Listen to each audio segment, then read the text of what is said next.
Hi, my name is Irina Amuzu. I use they, them pronouns, and I am a women's and ethnic studies major in my junior year. Um, and yeah, that's me for now. I'm Ale. I am the Matrix ambassador. I also work in the multicultural office and the LGBT Research Center as the graduate assistant for undocumented student support. Sorry, I just totally spaced out on my um, job description. And I use pronouns she, they, and my major is I'm doing my master's degree in sociology, and I'm really excited for this. Hi, my name is Skylar Angorgonia Wong. I am a second year master's student studying sociology. I did my undergrad here at UCCS, double majoring in sociology and women's and ethnic studies with a minor in counseling. I'm an EDI ambassador, and I also work here in event services at UCCS. And yeah, I use the pronoun she, her. And then I think I will share a video now.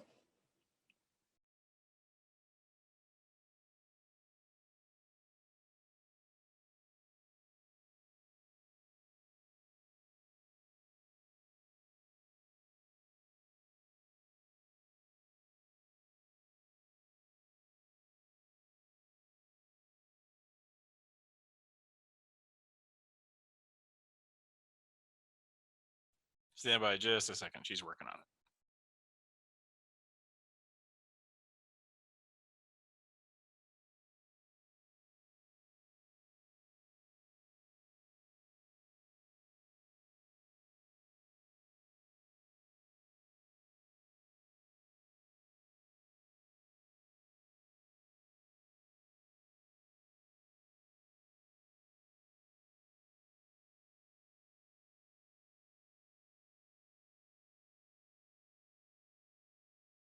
Hi everyone, welcome to this video. My name is T. If you're new here, I really do hope everyone's day is going well today. Someone said that they thought that I was gone for good because before my Beyonce video I hadn't posted in a while. No, this is my life. Have nothing left to live for if this doesn't work out. Lately, there's been a lot of talk about the Black sense and the AAVEs and STAN culture. And that's been pretty beneficial to me. You know, I've gotten a good little bit of traffic on my Black scent video that I posted a couple months ago because of that, so that's all great. But now that we're having the conversation on a much larger scale, a lot more different people with a lot of different perspectives are chiming in. And this conversation that was once very 1, 2, 3, very cut and dry, has now branched off into a lot of different subcategories. So I'm back to chime in and give my 2 cents on those subcategories. I mean, this is a cultural commentary channel for sake. A couple days ago, I was tagged by a girl in another girl's post. But you know what, actually, let me go ahead and shout everybody out by name. It's only right.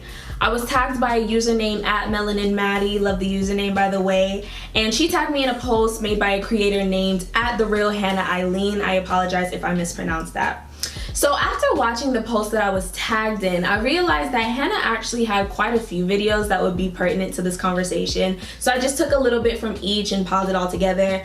Let's take a look. If you grow up in a hood where people talk proper, then that's all you know. That's how you're gonna talk. Whether you're white, black, purple, green, blue, it doesn't matter. Not all white girls are all no. Like, if we grew up in the hood, we grew up in the hood. We ain't acting black. Like, we're acting of a product of our own environment. That's how we are. Y'all's culture, y'all's hairstyles, y'all techniques are really an inspiration to me. Like, honestly, I don't mean no disrespect when it comes to the black girls, my black queens or whatever. Y'all be on my head when I do box braids or edges or anything, like, but y'all don't realize y'all should be worried about the white girls that aren't giving you guys y'all's credit when it's due. Take it as a motherfucking compliment, because y'all black girls be looking so cute. Alright, so before I get to the core of her message, if I could just offer up one little bit of advice. You see that rainbow part? Whether you're white, black, purple, green, blue, it doesn't matter. Kill that.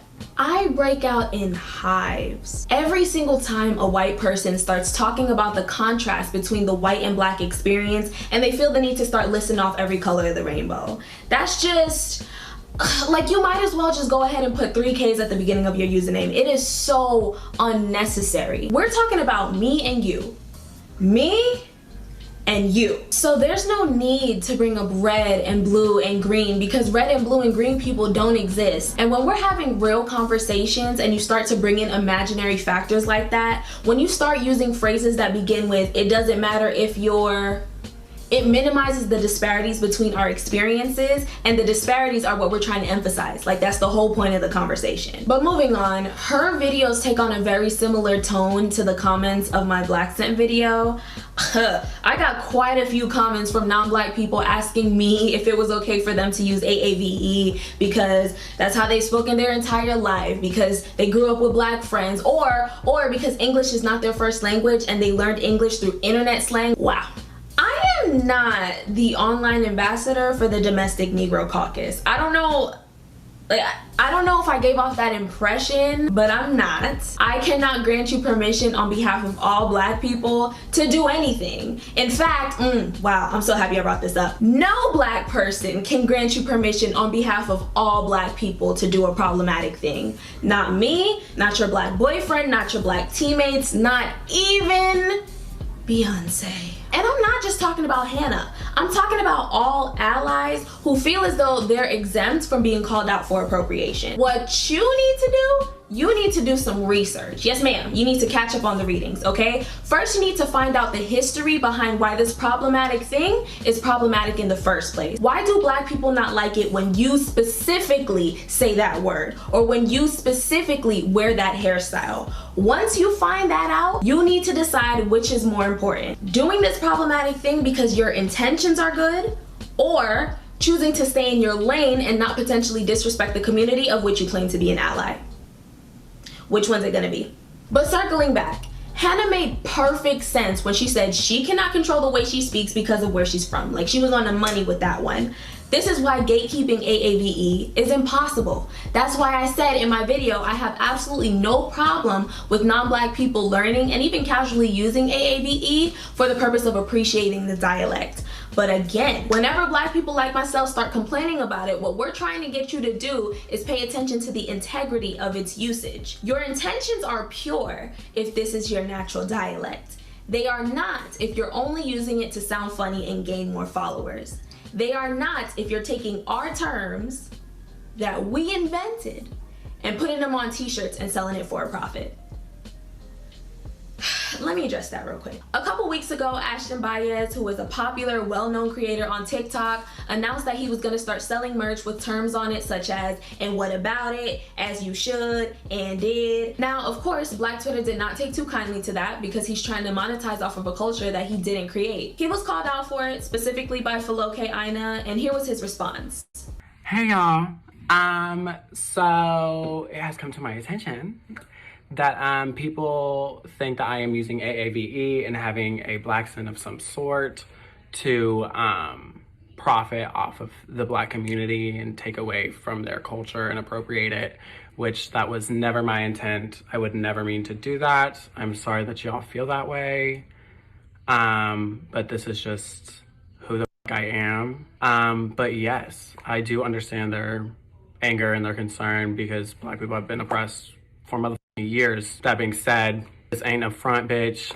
This is who the fuck I am. Hi, I'm Ashton motherfucking Baez. I'm sorry, y'all. Love you. I wanted to see her anger level. I wanted to see if I was powerful enough to twist her mind. Let me tell you what I heard.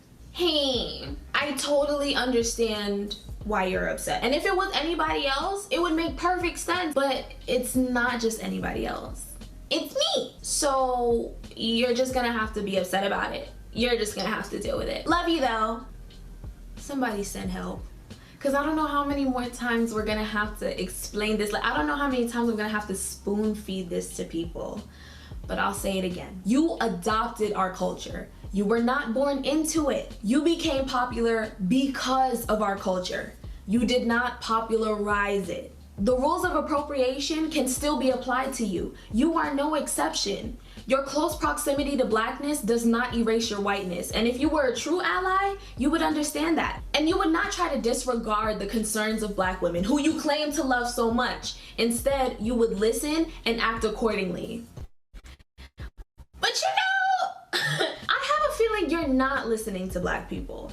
I have a feeling you're listening to non-black people who try to disregard the origin of these terms and write it off as internet slang and then justify you doing shit like this. So Brittany Broski, it's your turn, baby girl. Come to the floor. I feel like it's a very fine line between genuinely calling out a creator that's using AAVE or the black scent for like putting it on for comedic purposes versus like quoting something.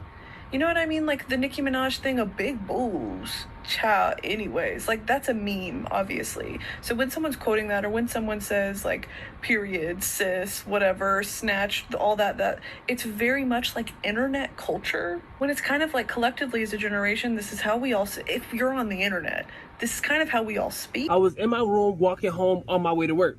And my mom, and I was hungry as fuck. So my grandma went in the kitchen and started making some sense. Because my sister lost her virginity again. The thing is, oftentimes allies, and I would actually consider Brittany to be an ally. Sometimes when you get super close with a community, you start to feel comfortable enough for fly pasiones. They start to feel like they can speak for us. Let me give you a personal example. In my early teens, I was obsessed with Lady Gaga. I spent a lot of my days communicating online with other Lady Gaga stans, and as many of you know, her fan base is comprised of many LGBTQ+ members. And because I felt I was an ally of the gay community, because I stood up for them when necessary, I kikied with them, you know, and one of my best friends who I actually went to school with at the time was an openly gay male. Because of that, there was a point in time where I felt comfortable using the F word. Not fuck, the other one. Now, I wasn't just throwing it around willy-nilly and calling people that, but like, okay, for example, there was this hat that I always wore that I loved, and it had a rainbow and a unicorn on it, and I used to call it my swag hat. Bro, I had to realize the same rules that apply to bigots and homophobes and even neutral people, the same rules that apply to them, the same words that they can't say, that applies to me as well. Even though I'm queer. Wow, I really should have led with that. Even though I'm part of the LGBTQ+ community, I'm straight passing. Or I mean, maybe not anymore ever since, you know, but before that I was straight passing. I was a very feminine presenting woman, and I only ever openly dated men. I've never had to fear for my life simply for being queer, and thus I've never had the F word weaponized against me. So it's not my word to reclaim. Just like baby hairs and box braids are not Hannah's hairstyles to reclaim, just like AAVE is not Ashton's dialect to sell or Brittany's dialect to make exceptions for. Are you following me? We appreciate the love that people like Brittany and Hannah and Ashton have for the community, but at the same time, there's still a lane that you have to stay in order to stay respectful, regardless of if your heart is in the right place or not. And in return, you get to be white in America.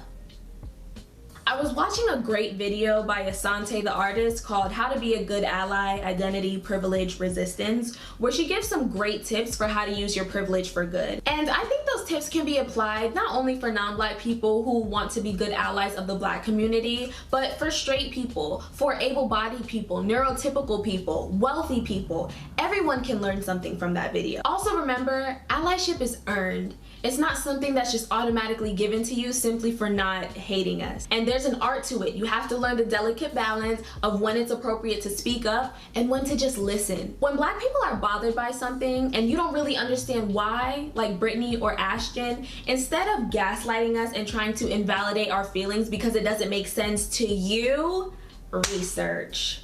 Research. Google is free, yes, even after all these years. Stop asking me what is allowed and what is not.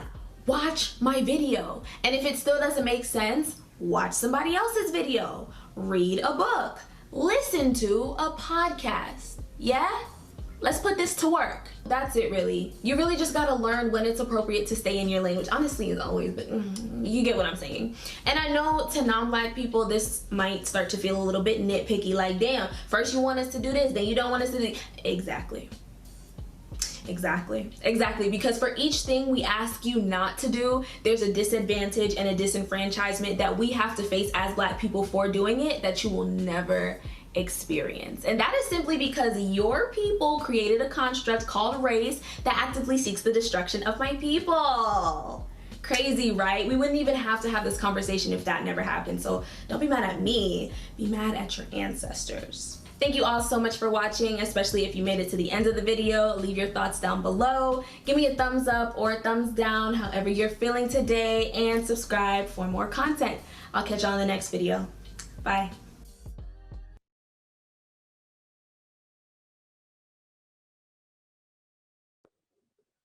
Okay, cool. I saw some comments during the video, so I'm glad that we're like talking about it. But we're just going to go into kind of our own personal experiences. T's video, she's amazing, watch her. T's video is specified towards like the Black community and like an issue with allyship within that. But this can be applied across the board, particularly towards any marginalized group. And also being a marginalized person in a category that is, not like elevated, right? Like being a student is kind of being in a subordinate category, particularly within an academic institution. And so like my own personal thoughts on both the video and my experiences at UCCS are that like, as a Black person who is also like woman presenting, woman presenting and a student, there are oftentimes like situations where I'm infantilized. I'm infantilized regardless of like where I'm at, but particularly like in academic institutions where I'm like earning a degree. Sometimes people with degrees or like professional staff, because of that, will also then infantilize me, and then like it feels very weird. Even people who like are the allies, right? I think I'm speaking to the choir at this point, but the idea that students should be dictated, like curriculum-wise, what's happening within the classroom, what is happening with events on campus, all of these things, it can feel like you're being talked down to. I've been on many panels, groups where I'm asked to speak, but I'm only asked to speak as like representationally. I've talked to like people like very high on the totem pole who are allies, who are also people of color, who ask me to speak, but only like representationally, where after we're done speaking, nothing will happen. Whatever I said won't actually be applied. No one will follow up with me on notes. Like that won't happen. So it feels like oftentimes when student voices, particularly like marginalized student voices, are included in something, it is really just to like show like, oh, our students are doing something, but there's not like, it doesn't often feel like there's something concrete, right? And I think my experience with working in Mosaic and the amount of work that students have had to do to even get this space built, and after years and years and years, to then have other people who are also higher on the totem pole not necessarily prioritize their work to get a space like this built, but more like the people we have to force to get into it built. So that's like my 2 cents, if that makes sense. But yeah, Ali, would you like to go? I think that's like the video is like super relevant to this day because it's still happening to this day, like cultural appropriation. Like I've been having so many conversations about like the Kendall Jenner like tequila and people trying to have conversations of that. And for me, like alcohol, I don't care for much, but I do get the implications of the fact that what my frustration with that is like the workers that had to make these like that product, and the fact that like in order like for her, like her way of embracing our culture is culturally appropriating again by using the braids that we use, clothes that we wear, and things like that, and like using hardworking laborers as props, and and seeing that. Um, but just like how most of the people in those videos who are white, who were the way they were talking, I'm originally from Los Angeles in the inner city, which is considered the hood, and the way I'm speaking now is not the way I spoke when I originally came from Colorado Springs, and you can tell that my voice is more this white kind of talk, this more professional way of speaking. And because I'm a graduate student, I have to talk this way and have this professionalism of I have to look a certain way, I have to wear certain clothes, um I can't look poor in the sense, and I come from a low income family, which for me, like, or the fact that people always have to be like, oh, business professional or business casual, and throwing those like words around, and I'm like, what does that actually look like? Because I've never, like, I don't know those words, and expecting me to know that. And for me, and like there's so many things that um like I don't speak like this with my family, and I'm not comfortable with speaking the way that I speak with my family when I'm in a more professional, in a more environment, because I know the implications of the fact that if I do speak the way that I speak with my family, no one's going to take me serious. And even though I speak this way, people still don't take me serious regardless. And like I'm brown, I'm closer to white, but I do have some privileges, but I don't benefit in those privileges the way that white folks would. And I see my culturally appropriated, and white people are always saying, well, everyone's doing it, or this is how it's always been, or the matter of the fact of like, well, I'm not profiting off of this, so like what's the problem?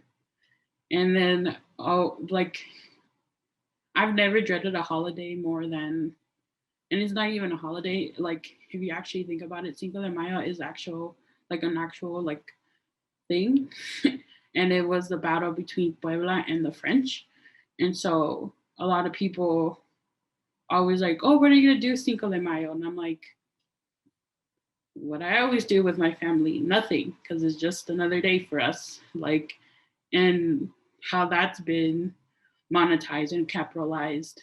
And I recently just had a conversation um, with a friend who now is saying that more white folks know what Juneteenth is, and how he feels that this is just going to be something monetized. And I'm like, and for me, in order for me to kind of grasp that like concept of like how that would make him feel, is the fact that like El Cinco de Mayo was something sacred for most people in Puebla, and now it's monetized in the US.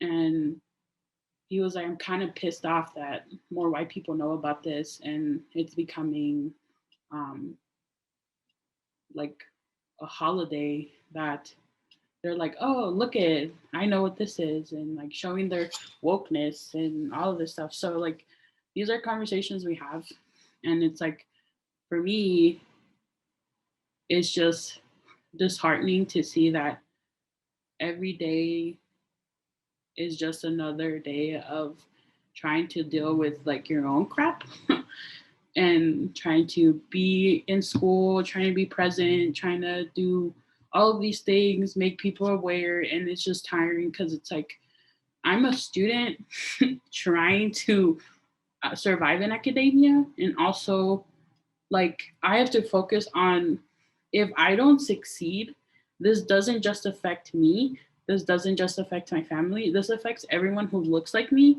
and who has this kind of the same identities that I hold. And this is just like I'm an opening for more people like me to be in these positions. And that's the stress that I'm not saying that I'm not trying to speak for everyone, but that's like a stress that most of the people that I know feel. And that like added stressor of and most like people in power and professors and faculty and staff and all of them may not know that these are things that we have to think about all the time. It isn't just a thing like, oh, something happens and we move on. There's constant things that our identities are being attacked, and it just gets tiring. And sometimes it's like, are we doing enough for our people? And then I, because I grew up in the hood, I always have a feeling that I'm never going to belong here and I can't belong to my people anymore because I'm in academia. And so there's like that sense of never belonging anywhere. The in between of like, I'm not from here anymore and I'm not from this place. And so having to kind of figure out who you really are and like having different personas for different situations is like exhausting. And sometimes like I think about like who is Ale really in those like times when people are like, describe yourself. And I'm like, which one? There's so many of me. And it's like, how do I describe myself to people when I have to be a certain person in front of them? I can't be my complete self. And even when I'm alone, I'm like, who the hell am I? Because I can't be completely myself without knowing that all of these Ales that I have to be are the same person, just people view her differently. And so, yeah, I'm going to pass it to Sky. Thanks, Ale. Yeah, going back to what Irina was saying about being on so many panels and just being a person of color, a BIPOC person in academia, I can't tell you how many times Ale, Irina, and I have been on the same panel, the same focus group, and we're out here saying the same things. And they think like, and those people who are like Dr. H, and I'm sure a lot of people say that students have the most power in the institution, but it doesn't feel like that. Like we're saying all these things, we say the same things over and over again to different people and nothing's happening. And just because we are saying things and we're voicing our opinions, it doesn't mean that we feel heard and that action is coming from that. And so I think we really need allies in administration and in those people who hold power in the institutions other than students. And here at UCCS, I would say like a lot of things are student driven when it comes to like fighting for rights and stuff like that. Like the Mosaic expansion, that was students, and like all the multicultural clubs, all the things that are hosted in regard to that are student driven. So I feel like we need more, just more support from faculty and staff, I suppose. And then going back to what Ollie was saying about code switching, I can definitely relate to that. And just even thinking about what we're naming these, like Black Scent, or in Hawaii we have Pidgin, but the official name for that is Hawaii Creole language. And so just thinking about the way we name things and the values that are going with that.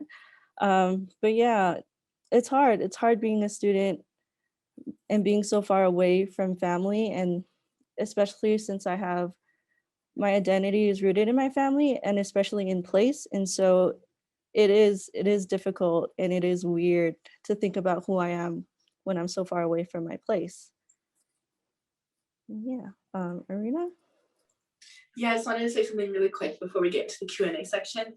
Like in that, like academia itself is so violent and racist, and I'm so lucky to be in a program where we really recognize these institutions, but also knowing that no program, no part of academia is escapable of this violence. And even the ability to survive within this institution is not something that it's like actually applaudable. It's actually kind of gross, because I learned very quickly as a young person what I needed to do in order to get teachers, professors, whoever is in charge to like me. And if they liked me enough, at least better, like then I could be smart, right? It's not, or whatever that meant. Like, what does it mean for me to perform in a way that's acceptable to the white gaze is something that the reason why I'm here in the first place. And that's not something I should be happy about. It's something that I've had to learn in order to survive violence. And I think oftentimes students of color who exist within academic institutions have had to sacrifice a lot of themselves in order to exist in whatever they're existing in, right? And I think that's really something to keep in mind for like faculty and staff, especially white faculty and staff who might be of like a higher income level, who might not have to cut out parts of themselves in order to be acceptable to whiteness, to white academia, or like professionalism, or like whatever that is. And that's like a really like reminder, right? Academia itself it's gross, but yeah. We're gonna go into Q&A session. So there's already so many questions in the chat, and I don't know how y'all want to do this, but because they're like kind of streaming in.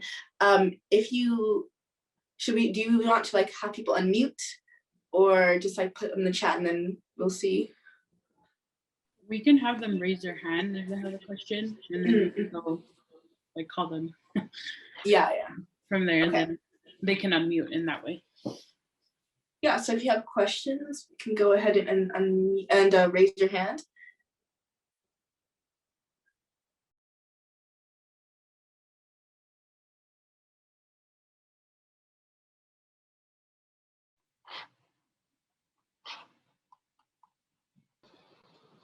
I think we have I one. see. Angie? Mhm.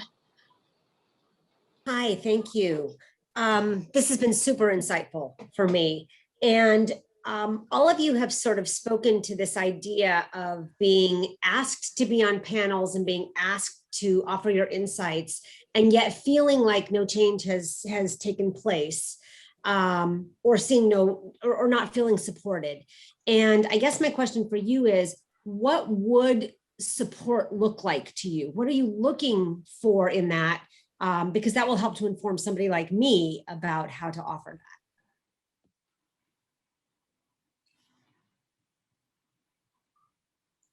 Yeah, okay, I can go ahead and answer part of this. I can give an example.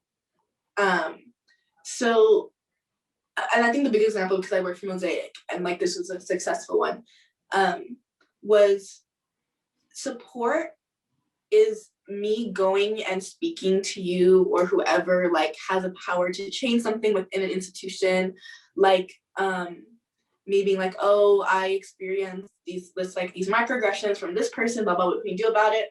Support would look like me feeling confidence that when I do speak, like when I share these like through words, like it will be taken seriously. I'll have a follow-up, like actual things, like maybe like remove something from the situation. But what it often looks like is we'll speak and like it'll be taken note of, and nobody will really address it, but then we'll like keep speaking again, and it's like a recurring issue. Because like once it becomes recurring, I think that's where the problem comes up. The Mosaic space wasn't built just because students like were actually listened to in the first place. The Mosaic space was built because students spoke a lot and had petitions, were physically involved, sent emails that were rude. Like, and the fact that that had to happen is one of the reasons like why I truly really believe that academia does not support us, is how much effort it has to go into being listened to. Like when everybody knows that there are racist professors on campus, and it should not be crazy for me to say that, because everybody knows this and we know who they are, but yet they're still here, you know? And so what's more important? And I think the support is making sure that the issues that students bring up don't have to be recurring. They don't have to get to a point where we have to be mean in emails. So yeah, but that's my thoughts on that. I think what also would be kind of a support is like not just saying like we got the bigger space, and that's a good step towards something, because Mosaic was like a little closet, to be honest, and like that just showed how like a lot of students of color, and also like because the Mosaic also embodies the LGBT Research Center, so there's just added like there's not just one director for the LGBT Research Center and then one director for Mosaic. The director literally is Mosaic and the LGBT Research Center, and then we have a coordinator for the LGBT side and then a coordinator for Mosaic, which is like, it's a good thing because it was just 2 people, not 3. And it's great and all that we have a space to be like, to call our own. But the issue here at large is that we only have one space out of the whole UCCS. And UCCS is growing more and more. And we only have one space to allocate for like most marginalized communities on campus. And some people don't even feel safe to be at Mosaic because of the threatening emails that we have gotten in the past. Because of student organizations being more politically local sometimes. And we see that happening all the time. And that's like information that is not shared, that there were students who were in their last year of college getting threatening notes and having to go to class and be okay and like shown that, oh, like we're okay, like nothing's happening, like we're like superhuman.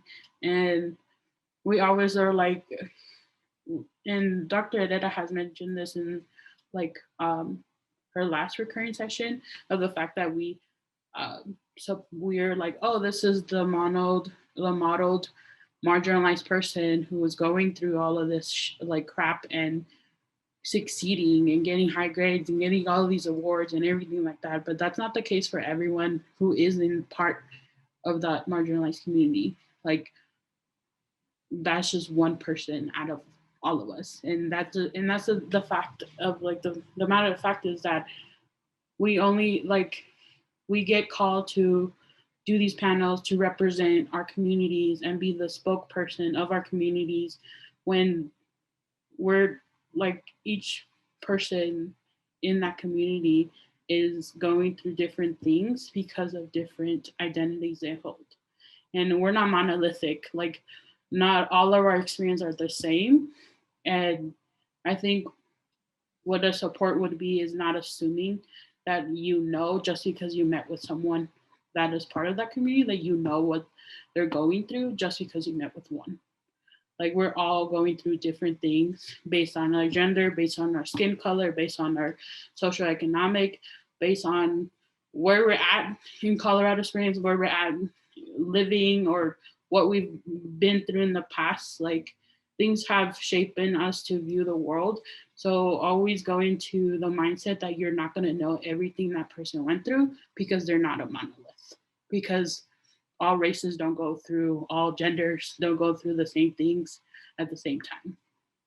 And also, if you're going to ask us to be on panels, please, like, the least you can do is give us something for our time. And I think that's like a step forward, because a lot of the times we are told to be on these panels and we don't get anything in return. All we get is just burnt out, stress, and like wanting to cry all the time, because we're having to expose our the things that we go through every day. So that, and that's another form of violence that we go through, having to put ourselves out there and tell people this is what we're going through, this is what we did, and be tokenized and re-traumatized and all of these things that we have to go to. So I would say, I think just being there and not just expecting us to tell you what we're going through all the time, and knowing that even when we're not speaking on our pain, like we're still going through pain in our, like within ourselves. I see Omar's had his hand up. Thank you first and foremost, everyone here, for sharing. Obviously, the experiences that you've had, are incredibly powerful. And so, just saying that I value those experiences, and I do know some of you personally. So it's great to see you here and sharing some of your experiences. In thinking about my role on campus, right, at UCCS, in an administrative capacity, but also at the same time as faculty, I wonder if you would be willing to share, your thoughts or your ideas on best practices. And I know, again, trying to steer away from the idea of tokenism, right? Again, that your experiences are reflective of all. However, right, in my role in overseeing essentially, faculty, first year seminar faculty, if you could perhaps share some ideas about, the types of classroom experiences that you would envision, right? The types of activities that you would love to see, the types of discussions that you would love to have, right? That could, be sort of the cause for change, right? To start sort of, dialogue in the right direction, to be more perhaps mutually inclusive of all voices, right? And again, just from your experiences as well, but as an opportunity to start to sort of, be that agent of change, right? So that way then faculty like myself, administrators like myself, can start to sort of embrace the dynamics and the diversity and the beauty of the diversity amongst our students, right? And how we can then incorporate that into the classroom.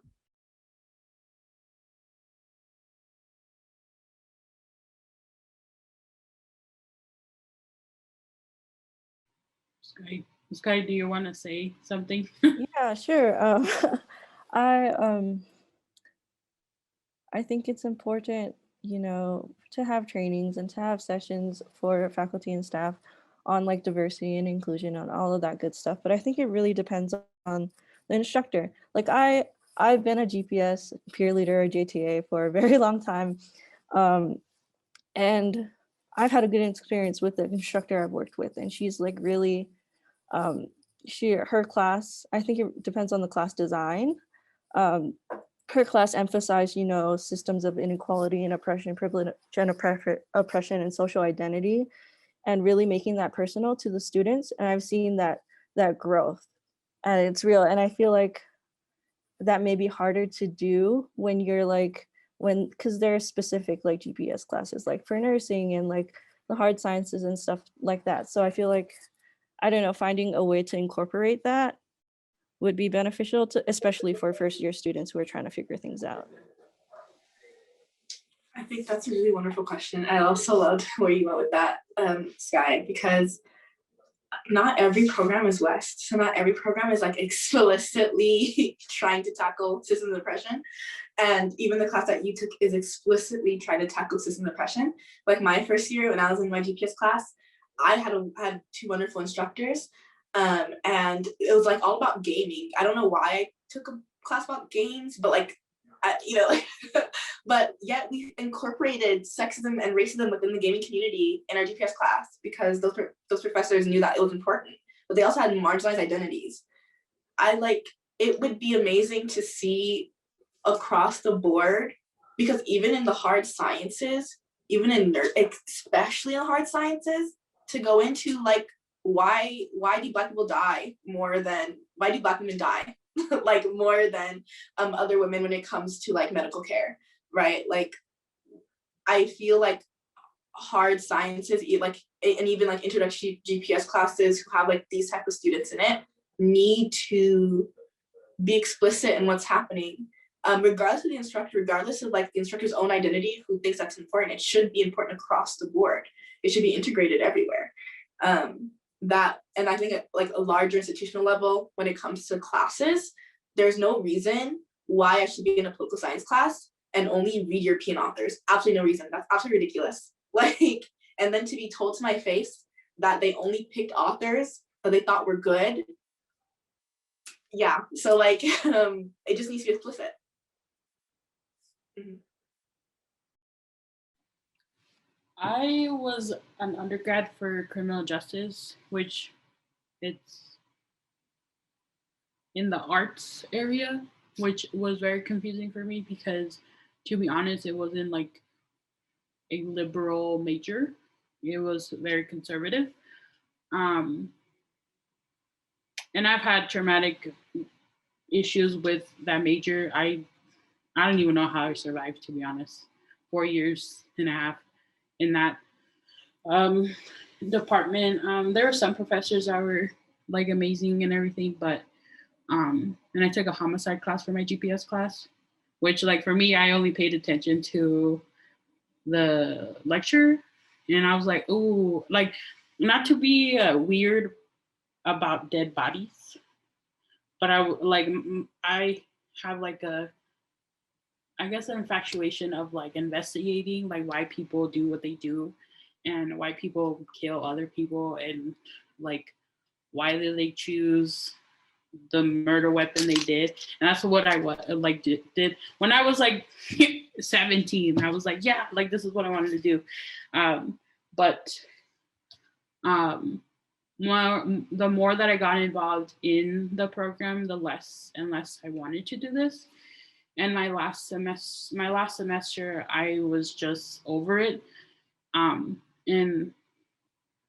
I think my second to last semester, I actually wrote a paper about police brutality, and the question that was given to us for a research question was kind of implying that police brutality doesn't exist and the use of force doesn't exist. And as a person who grew up in a predominantly white neighborhood because my family moved us there, it was very it was very it was something that you couldn't not see as a kid, being part of that marginalized group, being like a few people of color in the neighborhood that I lived. That and also added the fact that like I have two family members in my family that are very close to me that are undocumented, and in that sense of that added kind of fear that you would be deported even though I am a US citizen. So and the professor kind of confronted me after my final, and I was stressed out during my final that I didn't want to be the last one to finish. So I just tried to finish the tests really, really fast so I didn't have to like have a conversation with him. And I ended up being the last one there. And I literally feared for my life during that moment that he confronted me. He was like, so about your paper. And like my heart literally just fell. And I was like, no one knows I'm here. No one knows I'm in Columbine. Like everyone went home that I know that is at UCCS right now. And like the people that I live with are busy right now. So I'm like, I have no one. And I was like cornered, and I like feared that he was going to do something to me based off of the fact that he was ex-police and the paper that I wrote was not showing the best image of the police. And I put my personal experience of my interactions with police myself. And what he first told me, he was like, I just want to tell you that not all cops are bad. And I automatically knew, I was like, this is just going to go bad. And no one knows I'm here. Luckily, I came out alive because y'all are seeing me here today. But that's like another thing that people don't understand is that even though I spoke my truth in a paper, he took the time to try to convince me to see police as something else. And to me, that's more harmful than good because he just dismissed my whole paper and dismissed my own experience. And the last thing I told him is that people don't hate you because you're police. They hate you because of what you represent. And once you take that uniform off, you're just a white man in America. I was like, I don't get to take the skin color that I have. And I live my life every day in fear because of people like you, not just cops, not just like white men, but people who represent what you represent and support what you support. I have to live in fear because of that. And a lot of people of color have to. And I was like, so think about it. And I told them, I was like, it's your job to make sure that people of color feel safe because you're the reason why they feel unsafe, just because of the way you look like. And he kind of just didn't know what to say. And I left the class really, really fast and tried to go somewhere and try to figure out how to not be followed, because that's another thing that we have to deal with, of like being followed. And I decided that moment I did not want to do a master's degree in public administration, and I ended up doing a master's degree in sociology.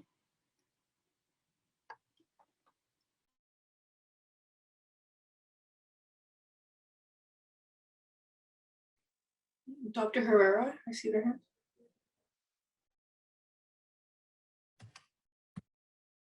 Thank you.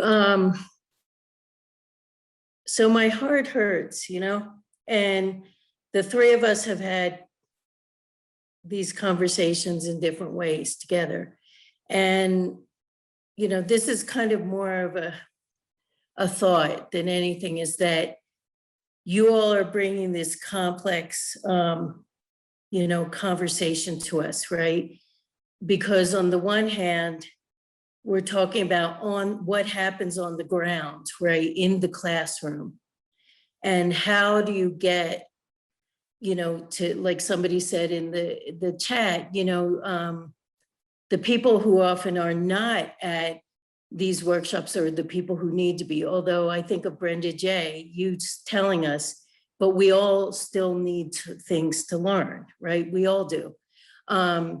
And then the other thing that you're telling us is this macro level, right? It comes down to leadership, and in all the 30 plus years I've been in academia, I can't even tell you how many times, I've talked with my students about, on the one hand, you have power, and ironically, cynically, it's because you pay, so students have a lot of power, but it should not be students' responsibility to change the institution, and at the end of the day, a lot of it comes down to leadership, because so many institutions, everybody has the buzzwords, right? Everybody proclaims to have a commitment to equity, diversity, inclusion, but it all comes down to where the rubber meets the road. You pointed out the example that keeps coming up from students about the student multicultural office, Mosaic, and that was actually, I know it was, because I was a part of that at that time, a student-driven effort to get that expansion, and as it is, it's very insignificant, really, when you think about it.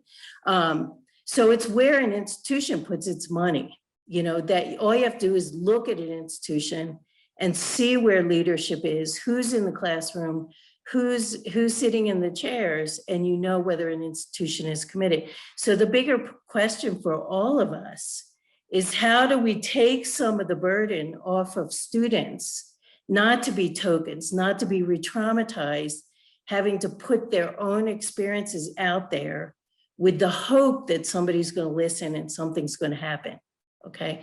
And this is a question I know, that many of us, there are many West faculty here and sociology faculty have been struggling with forever, is how do you make those changes? And at the end of the day, we need you in those seats, You know, we need you in those seats. So what the question is, how do we as educators, and so many people in this workshop are educators in different ways. We're all educators, right? How do we support you to get where you need to be in those positions? Because the consciousness, the brilliance, the experience, the generosity that you bring to us today in this panel is what we need to help support you to get into the places where you can affect that kind of change. You know, because at the end of the day, it has to be both things. It has to be happening on the ground, grassroots level, but it also has to be happening in concrete ways with leadership. And rarely do you see that happening at many institutions. Rarely do you see that happening. So I'm not really asking a question, except that maybe how can people like us support you to get into those positions? Because that's how change will happen. I think that's slightly complicated for me, particularly because I think there's very, very few faculty and staff that the chancellor, the president, the provost will actually listen to. Because one of the most amazing faculty members I know has some power, like some departmental power, but are they also being listened to? So representational politics in themselves are kind of messy, and I don't know if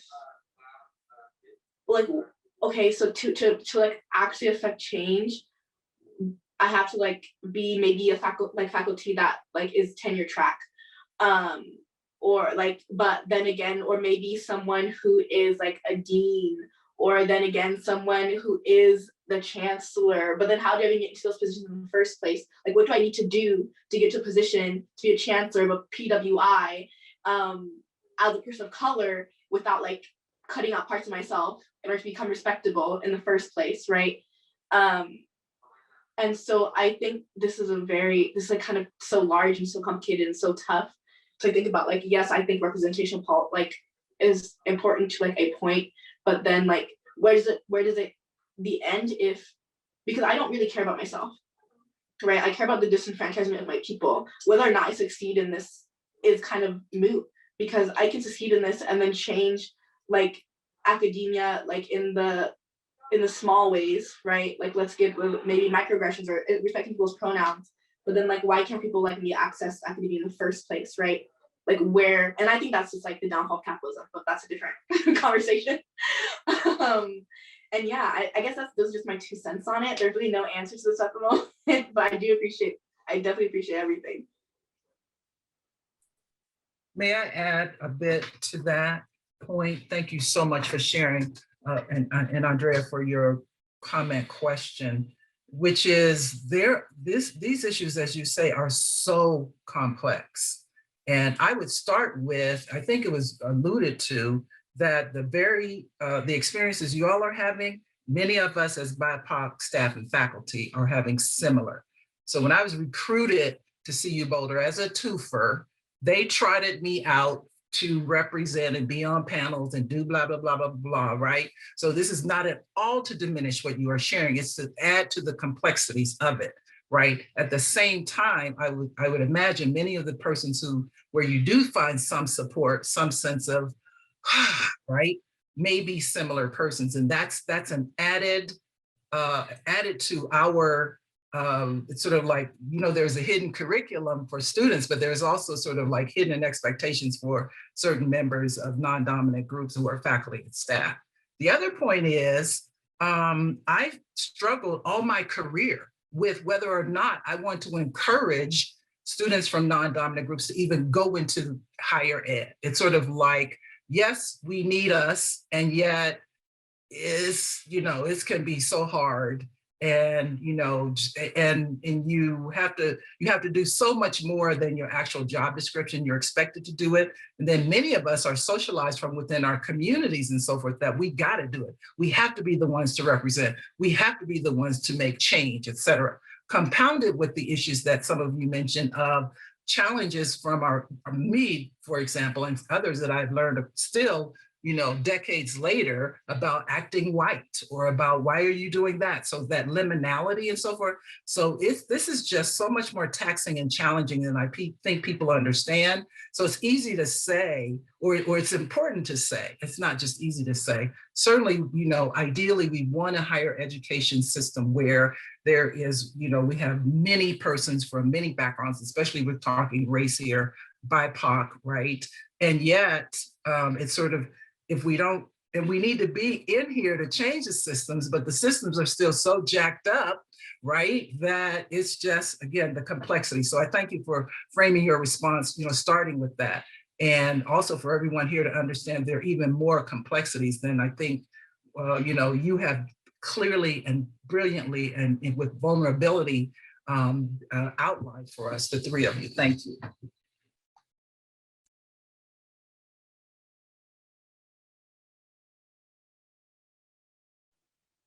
Other questions?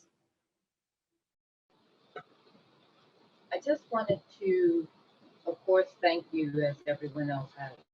I know what the work is. I am in South Carolina at a private liberal arts institution that is approximately 80% white, 67% BIPOC in faculty and staff. So I often feel like there are days I walk on that campus where I don't see anyone that looks like me, especially in the summer. And so the work becomes more urgent for me, even at my age. But I've been amazed at how applicable the sessions that I've been in this week at KI on higher ed, and also the one that I was in this morning with Queen Bee, when we talked about budgets being a moral contract and the intention of your university, your institution, your administration is representative of that in a way. We always talk about who's in the room and who's not in the room. And inevitably the same conversation comes up about the people that need to be in the room are not. You've told your story countless times and you'll see familiar faces. I think Angie brought up a good question early on about what success looks like for you. I know it is hard to believe that students have power, but Andrea is absolutely right. We don't have an institution without you, and I know that it doesn't look that way. But I would be curious to know what a more successful institution would look like for you. How you would feel when you walked on that campus. I know for me, I talked this morning about my university was the target of a Black at Instagram account, and our stories are similar to yours. They're heartbreaking. You don't understand them. You don't understand why. I hate the term mandatory professional development, but we have mandatory Title IX training at my institution. We have mandatory IT training at our institution. And so I have been pushing for mandatory implicit bias training at our institution. We have it for faculty, but we don't have it for staff. And I think we forget how forward-facing staff departments are. It's admissions, right? It's academic assistance and multiple departments out. Anything that's not faculty is staff, right? And we interact with all of that. So I was just curious as to whether once Mosaic, that project or that initiative was brought to fruition, did you have any ideas about what that next step would look like, especially for the groups that you're serving through Mosaic?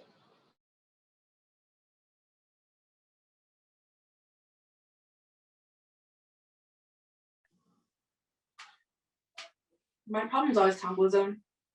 Like, we don't have money. Like, I think because students of color, like BIPOC students, because of their positionality in the first place, will have less money than white students. Like, the amount of time, like I pay my way through school, right? And the amount of times I faced losing my housing, like a place to live, literally last week, like while also paying for school, while also dealing with this, while also having to like participate all the time. Like I think a way to like make this easier or like make it more welcoming is like that recognition of like this real economic impact. I think everybody complains about how much school costs, but like then add in all the other stuff, you know, like add in food insecurity and transportation, like having to take the bus for the first 2 years of college, like how painful that is, right? Particularly like living here. And then add in like, thankfully, like the KI was really great, but like adding in being asked to speak and being asked to share your pain and getting absolutely nothing from it, right? And we're almost never compensated for labor. Like for this one, thank you, but like I'm never compensated for this type of labor, and the fact that we pay for parking, we pay to go to school here, but also they don't need us to be here. We're a minority on campus, like a really small one. And it just is like, yes, students pay, so students have that like that power, but how many of us are here even paying? Like we drop out all the time, right? Like the amount of times I've considered maybe I should just like not go to school because I cannot, I have to eat, right? Like it's like really serious. So I think one of my biggest things, like what is actually going to make me feel like something's changing or anything like that, is like that, take it into account about like we don't have any money. You know, yeah.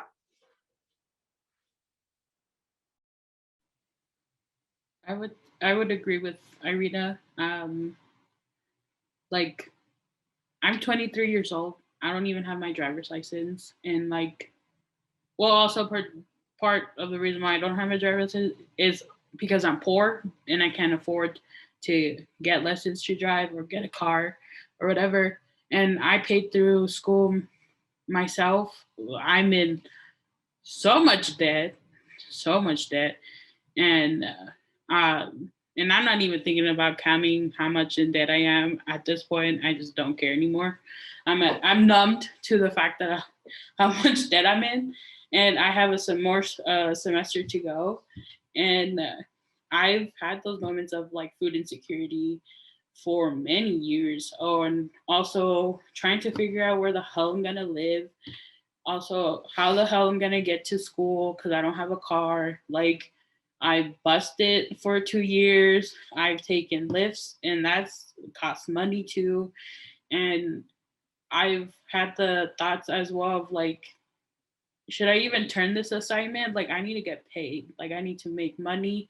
I need to do this. Like, should I even turn this assignment in? Like, and then trying to calculate if I don't turn this assignment in, how that's gonna affect my grade. And it goes down really fast. And I'm like, and it takes so much to bring it back up.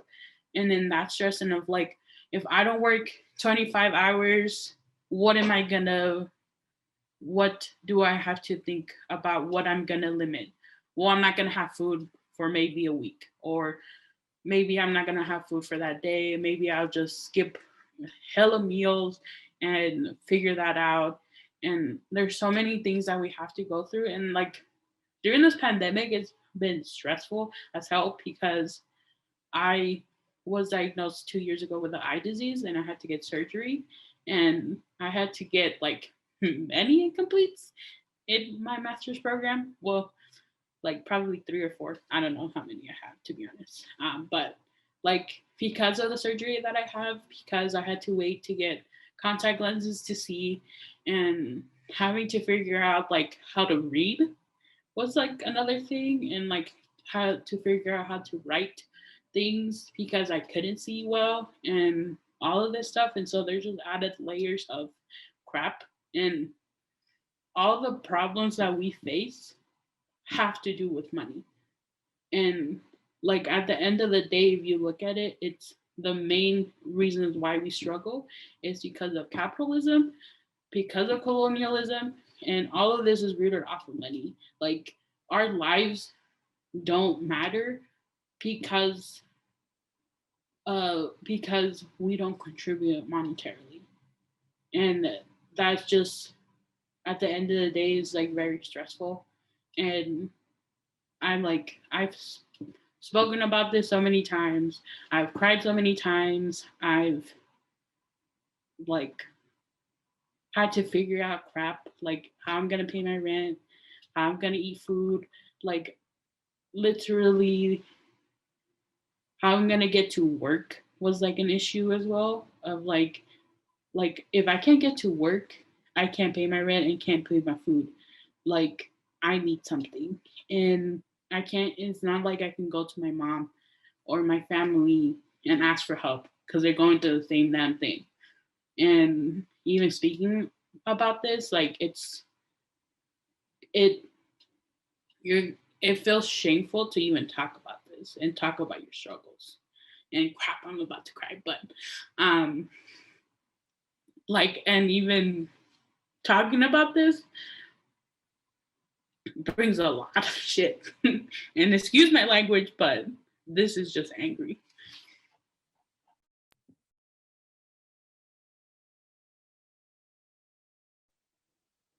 Thank you both for sharing. I can definitely relate. There's just so much more.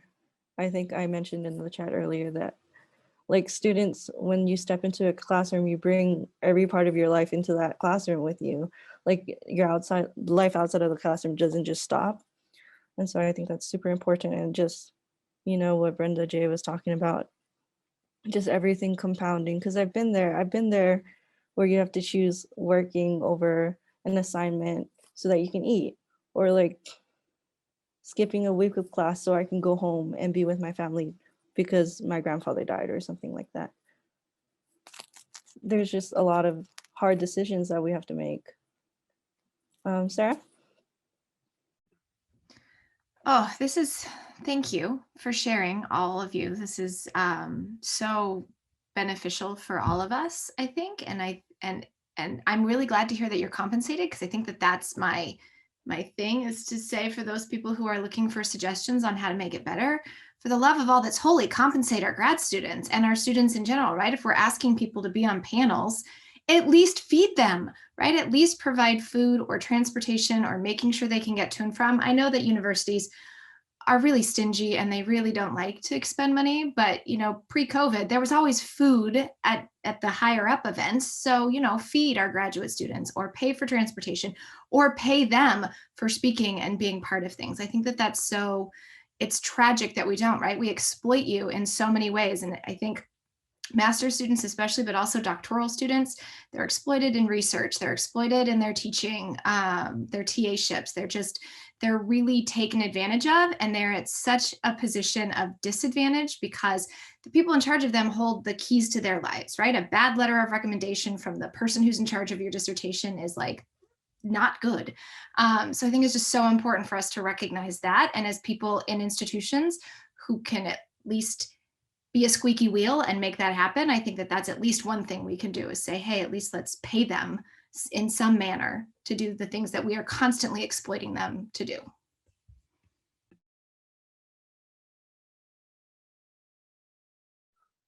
Thank you for adding that. And I know in the chat, there were mentions of the emergency fund for students. I didn't know about that. And then there was Clyde's Cupboard. I would just like to say about Clyde's Cupboard, pre-COVID, you could like go in and pick like 6 things. But after COVID, when you like go, it's like already prepackaged. But what they never included after that was like menstrual products. And I would always go for like menstrual products, and like we can't afford those either. And like really like kind of, I think there's just such a long way to go, you know. And I think economics and modernization, especially when you're colored, like they're too tied together. Yeah, but I don't know if anybody else wants to add anything.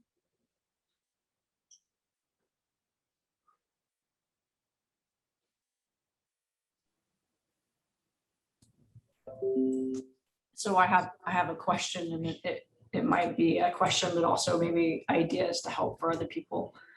So a few years ago, actually, I think it was right before COVID hit, I was in a panel, I was in a conference about how to help students the best, and especially moving into online.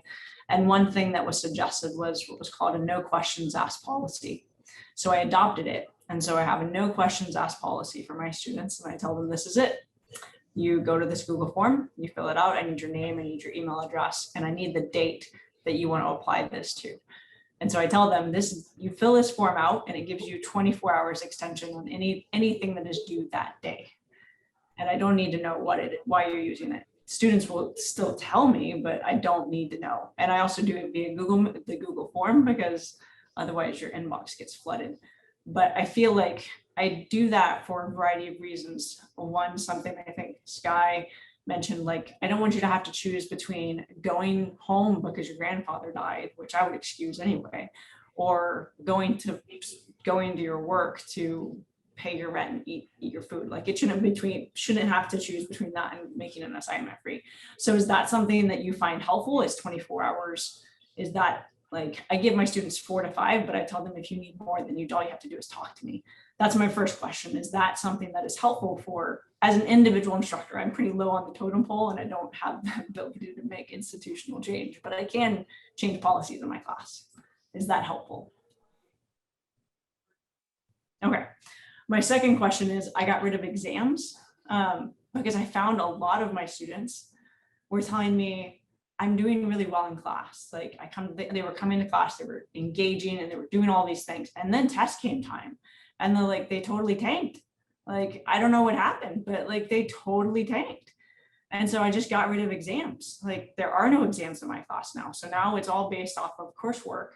And that's how I do all of my assessments. And so I'm wondering, from your experience, I mean, I just see it from my end, is that something that's helpful for you?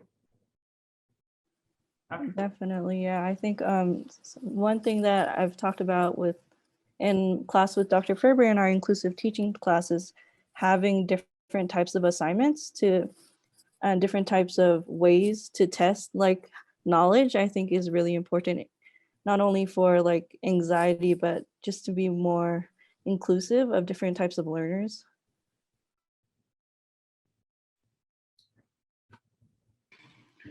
I would say I'm horrible at tests. I'm bad. And I do better when I do coursework and stuff like that. But also like the understanding of tests brings a lot of trauma within myself, because I was somebody who did very well in class. Like, I was like the top of my class in most of my classes, but every time I would take the standard testing, I would like flunk it really bad, and it wouldn't show how much. And my professors would always tell me, like in high school, they're like, "Why are your test scores so low, but your class grade is so high?" And and it just made me feel like I didn't deserve my A because of the test score that I got in standard testings or in exams or whatever. And they put the blame on me, but never on the reason why I didn't do well. And it's probably because of the eyes that I have or whatever, that I like miss or mistaken stuff and all of this stuff, or all the other crap that I had to deal with, of like, my mom's a single mom, or like when my mom wouldn't answer the phone, like, is this the time that she got deported? Like, and like all the other stuff. So I think like, and exams are rooted like to probably test you of how rich or how white you are or whatever they may be. But like, I think exams don't show really how much you know the material. They just show how fast you can respond to a question, and not and like a lot of people need extra time to read and process what they just read. And I think that taking it, and like I get it, like people have to follow a certain criteria, but I think changing curriculum is like the start to seeing actual change. Like, we read about dead white men all the time, and we don't see any representation of our own. And to me, like, I felt more represented by Black women and by Latinx women as well. And we don't read about them at all in our in academia. And that's like another like research that we have to do on our own. And that's just an added like stressor on ourselves that we have to learn about these things on our own. I absolutely agree with everything that you both said. And also like kind of COVID time, it was like kind of nice from the beginning because we're like very, very like understanding of things. And then like finals stuff came around and people had like 3-part finals exams because we were online. So for some reason that meant that we needed to do more work. Where I had a final project, a final exam, and a final essay in one class. But like also I think I like the equity that online kind of gives us, but also then also being like mindful that just because we're online doesn't mean that we can also do like 10 times more work than we've done before. Yeah. So we are coming on to 3 minutes left in this session. If there's any like last pressing questions, and let me check the chat too.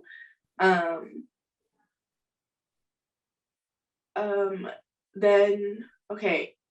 If there's no last like pressing questions, I don't know if Ale, Sky, you also want to wrap up with any thoughts. Thank you so much. Oh, yeah, thank you for listening. I think I am pretty good, but if y'all have any other questions or whatever, I think they gave y'all our emails or whatever, but we all go to UCCS, so literally it's just like a search. But yeah, I think I'm pretty good. Carolyn, you have your hand up. Did you want to make a final quick comment? Yeah, I had a question regarding how you felt about the term BIPOC and being used to be inclusive of all folks.